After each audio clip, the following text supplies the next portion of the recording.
Reading for day 111, 2 Samuel 1 through 4. After the death of Saul, when David had returned from striking down the Amalekites, David remained 2 days in Ziklag. And on the 3rd day, behold, a man came from Saul's camp, with his clothes torn and dirt on his head.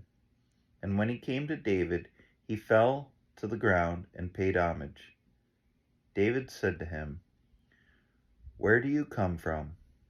And he said to him, "I have escaped from the camp of Israel." And David said to him, "How did it go? Tell me."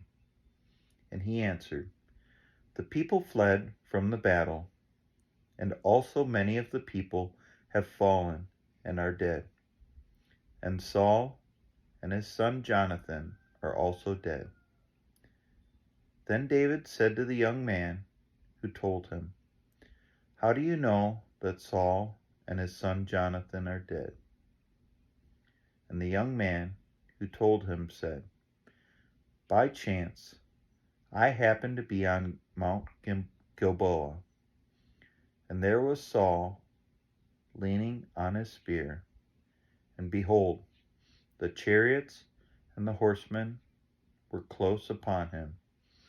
And when he looked behind him, he saw me, and called to me, and I answered, 'Here I am.' And he said to me, 'Who are you?' I answered him, 'I am an Amalekite.' And he said to me, 'Stand beside me and kill me, for anguish has seized me, and yet my life still lingers.' So I stood beside him and killed him, because I was sure that he could not live after he had fallen. And I took the crown that was on his head, and the armlet that was on his arm, and I have brought them here to my Lord." And David took hold of his clothes and tore them. And so did all the men who were with him.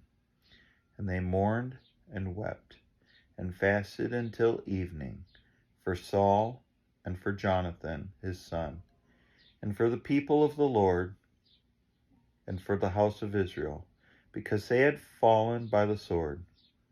And David said to the young man who told him, "Where do you come from?"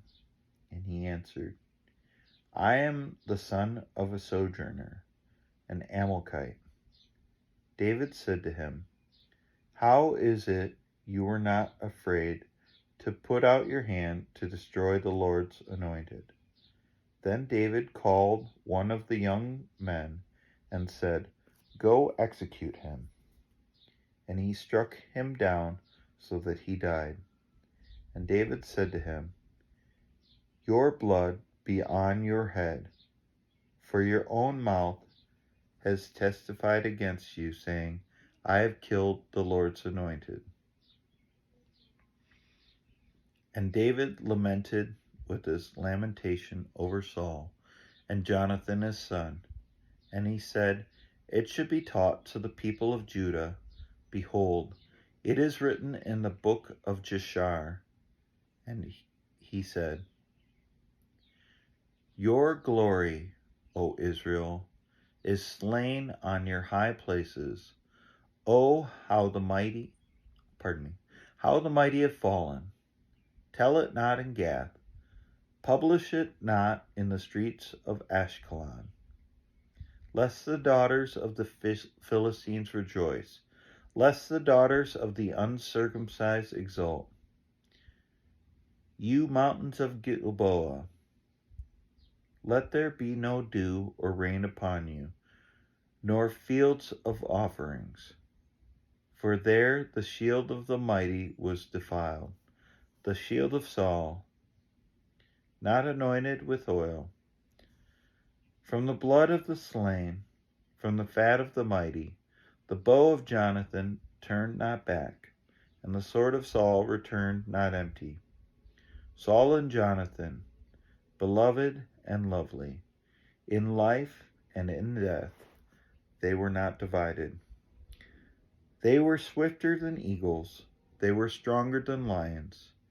Your daughters of Israel weep, you daughters of Israel, weep over Saul, who clothed you luxuriously in scarlet, who put ornaments of gold on your apparel. How the mighty have fallen in the midst of the battle. Jonathan lies slain in your high places. I am distressed for you, my brother Jonathan. Very pleasant have you been to me. Your love to me was extraordinary, surpassing the love of women.